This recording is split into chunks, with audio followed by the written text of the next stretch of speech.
अस्सलाम वालेकुम नाज़रीन। इस एपिसोड के आगाज में हम देखते हैं करारगाह में दो सिपाही शहनशाह के पास आते हैं और एक कहता है मंजनीके तैयार हैं हजूर। शहनशाह कहता है कल हमारा अजीमो शान परचम बुरसा की दीवारों पर लहराएगा। इसी लम्हे अलाउद्दीन वहाँ पहुँचता है और शहनशाह के पास आता है तो शहनशाह कहता है खुशामदीद अलाउद्दीन साहब, खुशामदीद। आपकी मौजूदगी और आपका एहसास हमें कुव्वत बख्शेगा। अलाउद्दीन इसे कहता है शुक्रिया शहनशाह साहब। शहनशाह कहता है कल हम उस्मान साहब को फतह की खुशखबरी सुनाएंगे। अब से इस फतह के सामने कोई खड़ा नहीं हो सकता। मगर अलाउद्दीन कहता है कोई जंग नहीं होगी शहनशाह साहब, बात खत्म हो गई है और अब से सिपाहियों पर आपका कोई इख्तियार नहीं रहा। ये सुनते ही शहनशाह के चेहरे का रंग उड़ जाता है और वो अलाउद्दीन को देखते ही चला जाता है। अगले मंजर में हम देखते हैं जंगल में फ्लादियुस खड़ा होता है। इसी दौरान बुरसा से आने वाले सिपाही बड़ी तादाद में वहाँ पहुँचते हैं। इन्हें देखते हुए फ्लादियुस गहरी सांस लेता है और कहता है सालों तक बुरसा में जाल बिछाने वाले तुर्क आज चौक में इसकी कीमत चुकाएंगे। मगर इसी वक्त एक सिपाही वहाँ आता है और कहता है कमांडर फ्लादियुस, ओरान ने बुरसा की सुरंग की जगह ढूंढ ली है और इसने सुरंग भी उड़ा दी है। ये सुनकर फ्लादियुस के होश उड़ जाते हैं। सिपाही कहता है जनाब एक बात और है। फ्लादियुस चिल्लाते हुए कहता है और क्या है? तो सिपाही कहता है इन्होंने सगोत में भी खबर भेज दी है। ये सुन के फ्लादियुस चीख उठता है। फ्लादियुस के सारे मंसूबे धरे के धरे रह जाते हैं। इधर करारगाह में शहनशाह कहता है अलाउद्दीन तुम्हारी जुबान ये क्या कह रही है? तो अलाउद्दीन कहता है मैंने जो कहा वो आपने अच्छी तरह सुन लिया है। शहनशाह साहब एक भी सिपाही अपनी जगह से नहीं हिलेगा। शहनशाह कहता है तुम बहुत बड़ी गलती कर रहे हो। ओरान ने तुम्हारा दिमाग खराब कर दिया है। अलाउद्दीन तुम एक बहुत बड़ा मौका जाया कर रहे हो। अकल से काम लो। अलाउद्दीन कहता है मेरी अकल और मेरा शऊर हमेशा अपनी जगह पर है। शहनशाह साहब मैं जो कुछ कर रहा हूँ सरदारी के लिए नहीं बल्कि वतन के लिए कर रहा हूँ। शहनशाह कहता है तुम रास्ते से भटक गए हो। अलाउद्दीन तुम्हें इस फैसले पर पछतावा होगा। अलाउद्दीन कहता है मैं आपकी बात पर खामोश रहूंगा क्योंकि आपके अंदर जहाद का जुनून है, मगर जान लें कि मेरे सब्र की भी एक हद है। शहनशाह कहता है मैंने फजूल में तुम्हारी हमायत की, अब से तुम अकेले हो। ये कहते ही शहनशाह पलटता है, कुछ देर रुकता है, बुरसा को देखता है और इसके बाद चला जाता है। दूसरी तरफ फ्लादियुस तैमूरताश के पास जाता है और उसे कहता है सुरंग बंद हो चुकी है और मैं नहीं जानता कि सरोज मर चुका है या जिंदा है। इन्होंने हमारा सबसे अहम दफा तबाह कर दिया है। ये कहते ही वो मेज उठाता है और दीवार के साथ पटक देता है। तैमूरताश कहता है तो ओरान ने मेरे खिलाफ साजिश करके ताकत हासिल करने की कोशिश की लेकिन इसे ऐसा मौका नहीं मिल सकेगा। फ्लादियुस कहता है बुरसा का वाहिद दरवाजा बस वही था। तैमूरताश तुमने ओरान को बोलने का मौका देकर गलती की। तैमूरताश कहता है जहाँ तक ओरान का ताल्लुक है मौत इसके लिए इनाम होगी। फ्लादियुस कहता है देखो तैमूरताश बुरसा नहीं गिरेगा और तुम मेरी मदद करोगे। तब तैमूरताश आगे बढ़ते हुए कहता है जब तक ओरान हमले के ख्वाब देख रहा है हम कुछ ऐसा करेंगे कि इसे अपना दिफा करने का मौका भी नहीं मिलेगा। तुम मेरी इस बात का यकीन रखो। अगले मंजर में हम देखते हैं बुरसा के सामने करारगाह में अलाउद्दीन और ओरान पुरजोश अंदाज में गले मिलते हैं। अलाउद्दीन ओरान से कहता है भाई दोबारा ऐसा मत करना, ये एक खेल ही था, मगर जब हम चीखते चिल्लाते हैं और इख्तलाफात किए तो मुझे बहुत अजीब महसूस हुआ। ओरान कहता है ऐसा मत कहो, सब कह रहे थे कि ओरान अब नहीं रहा, देखो अब बुरसा में कोई सुरंग बाकी नहीं रही। अलाउद्दीन कहता है भाई आपने बुरसा की शर काट दी है, सलामत रहें। इसी दौरान उस्मान साहब वहाँ पहुँचते हैं। वो दोनों एकदम से आगे बढ़ते हैं और उस्मान साहब के हाथ को चूमते हैं, मगर उस्मान साहब काफी नाराज और गुस्से में दिखाई देते हैं। वो कहते हैं मुझे बताओ ये दोनों कौन है जो मेरे इस्तकबाल कर रहे हैं? क्या ये मेरे वो बेटे हैं जिन पर मैंने भरोसा किया और अपनी अमारत, अपनी फौज और अपनी ताकत सौंपी, या ये मेरे वो बेटे हैं जो ना मेरी बात सुनते हैं और ना ही इसे अहमियत देते हैं? कुरान कहता है ऐसी कोई बात नहीं है बाबा, हमारा वाहिद मकसद आपके रास्ते पर फतुहात हासिल करना है। बुरसा है। अलाउद्दीन कहता है मेरे सरदार आज बुरसा इतना करीब है जितना पहले कभी नहीं था।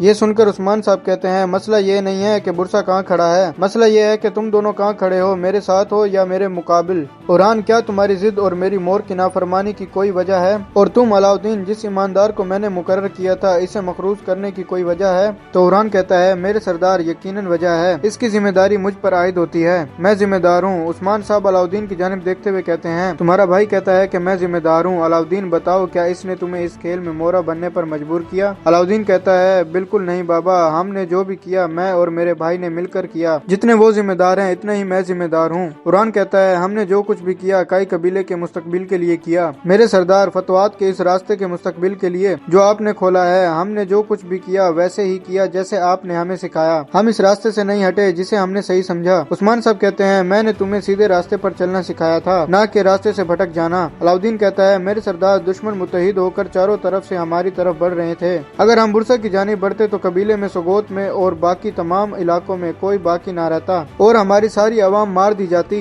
कुरान कहता है लेकिन मेरे सरदार, हम दोनों भाइयों ने इनका इत्तेहाद तोड़ दिया। खून चूसने वाला सरोज अब वो बुरसा की दीवारों के पीछे कैदी बन चुका है। हमने शैतान का खेल बिगाड़ दिया है। अगर हमने गलती की है तो फैसला आपका है। हम अपनी सजा के लिए राजी हैं। जाहिर है कि आप हमारे राय से इत्तेफाक नहीं करते। उस्मान साहब गुस्से से कहते हैं, तुम गलती पर हो उरान। वो दोनों बहुत परेशान हो जाते हैं, मगर उस्मान एकदम मुस्कुरा देते हैं और कहते हैं, मैं तुम दोनों की राय से मुकम्मल इत्तेफाक करता हूँ। ये सुनकर वो दोनों बहुत खुश होते हैं और उस्मान साहब कहते हैं, लेकिन मेरा मकसद तुम दोनों के मुंह से सुनना था। मेरे बेटो, टेढ़ी तलवार म्यान में रंग आलूदा हो जाती है। रियासत के मुस्तकबिल के लिए तुमने तलवार बिल्कुल सीधी चलाई है। तुम इस रास्ते से बिल्कुल नहीं हटे जो मैं जानता हूँ और जो मैंने तुम्हें सिखाया है। तुम इत्तेहाद और इत्तेफाक से इसमें कामयाब हुए। ये सुनते ही उरान और अलाउद्दीन फिर से इनके हाथ को चूमते हैं और अलाउद्दीन कहता है, आह बाबा आह, आपके ये इम्तिहान कब खत्म होंगे? उस्मान साहब कहते हैं, मेरे इम्तिहान तो कभी खत्म नहीं होते बेटा। उरान कहता है, मेरे सरदार, हमारे शोधा और जख्मियों को यकीन हो जाए, जो खून बहा है वो रायगा नहीं गया, बुरसा काइयों का वतन बनेगा। उस्मान साहब कहते हैं, तो फिर तुम रुके क्यों हो? अब स्याह फौलाद से जालिमों का खून बहने दो। अपनी तलवार को अल्लाह के लिए बुलंद करो और इन फसीलों को अबूर करो और बुरसा फतह करो। मैं महसूस कर रहा हूँ बुरसा अब एक कदम से भी कम फासले पर रह गया है। ये कहते ही उस्मान साहब तलवार लहराते हुए अल्लाह अकबर का नारा बुलंद करते हैं। अलाउद्दीन और उरान भी इनका साथ देते हैं। फिर हम देखते हैं रात के वक्त उरान घोड़े की रस्सी पकड़े जंगल से आगे बढ़ रहा होता है और घोड़े से कहता है, कैसा मुश्किल इम्तिहान है। अकबेली, तुम तवील अरसे से मेरे दोस्त हो,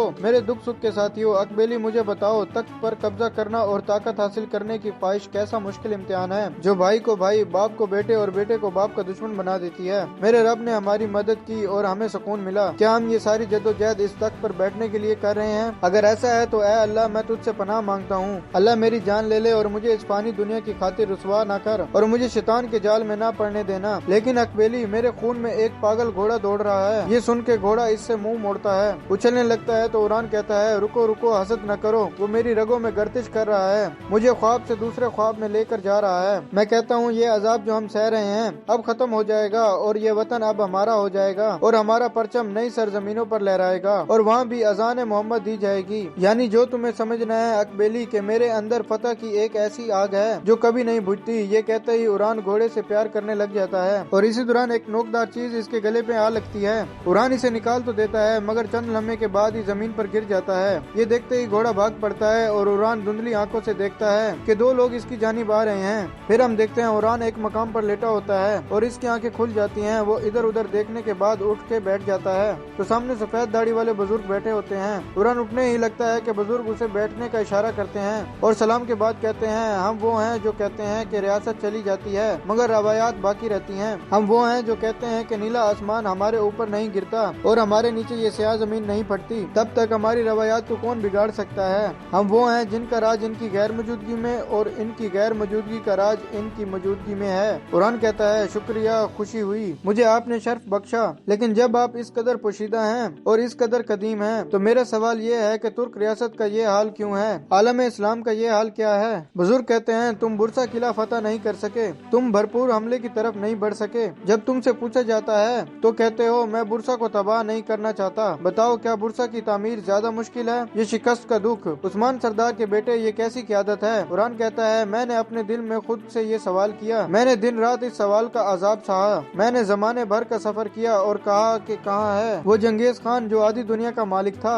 इसने बहुत से किले गिराए, बहुत से लोगों को मारा और बहुत से शहर बर्बाद किए। इसने तुर्क दुनिया और इस्लामी दुनिया का निजाम धर्म भरम कर दिया, लेकिन अब इसके पोते ईमान ले आए और मुसलमान हो गए। वो अपने दुश्मन के सामने हार गए और इस दौर में जहाँ हमारी रियासत तबाह हो चुकी है, हमें एक फैसला करना है, या तो हमारे पास ऐसी रियासत होगी जिसका नाम सदियों तक चलेगा, या फिर कहानी के आखिर में हम भी इनकी तरह अपने दुश्मनों जैसे हो जाएंगे। बुजुर्ग पूछते हैं, तुमने जो कहा इसका बुरसा की फतेह से क्या ताल्लुक है? कुरान कहता है, हम लाजगरत की जंग से लेकर अब तक इस जमीन को वतन बनाने की कोशिश कर रहे हैं। न स्लेबी खत्म हुए और न ही मंगोल, और हम किसी भी तरह बुरसा के दूसरे किनारे पर नहीं पहुंच सके। बुरसा बाज़तीनी रियासत का आखिरी किला है। जहाँ तक हमारा ताल्लुक है ये एक पुल है जो हमें कुस्तुनतुनिया और रोम के इलाकों तक लेकर जाएगा। हमें बुरसा को फतह करने के बाद बगैर वक्त जाया किए नए हमलों की तरफ बढ़ना है। रोमियो को अब मुकम्मल तौर पर हमारी तरफ आना चाहिए और ये इस सलूक पर मुनसिर है जो हम फतह के दौरान इनके साथ करेंगे। मैं चाहता हूँ कि हम इनके लिए कोई ऐसी दर्दनाक कहानी न छोड़ें जो वो अपने पोतों को सुनाएं,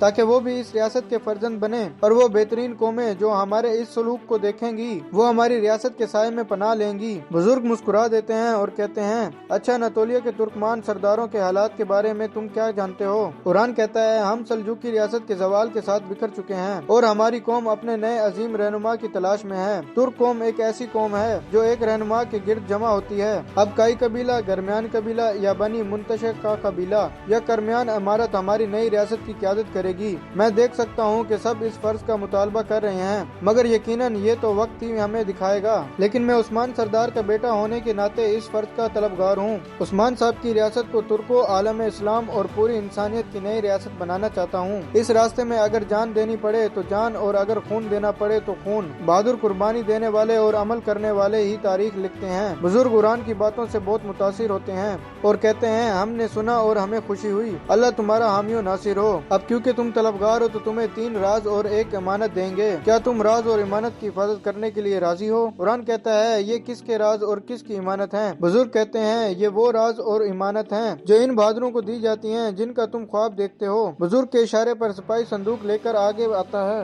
اور عران اٹھتا ہے اور صندوق کھول دیتا ہے۔ عران صندوق میں دیکھ ہی رہا ہوتا ہے کہ بزرگ پوچھتے ہیں اب بتاؤ میرے بیٹے کیا تم رازوں کو اٹھانے کے لیے تیار ہو؟ عران سوچ میں پڑ جاتا ہے اور کوئی جواب نہیں دیتا۔ اور ناظرین اسی جگہ پر ایپیسوڈ ختم کرتے ہیں، ملتے ہیں بہت ہی جلد اگلی ایپیسوڈ کے ساتھ۔ ویڈیو کو لائک کر دیں اور جن دوستوں نے ابھی تک چینل سبسکرائب نہیں کیا وہ جلدی سے چینل سبسکرائب کر دیں اور بیل آئیکن یعنی گھنٹی والے نشان کو بھی پریس کر دیں تاکہ آنے والی اپڈیٹس آپ کو بآسانی مل سکیں۔ دعاؤں میں یاد رکھیے گا۔ اللہ حافظ۔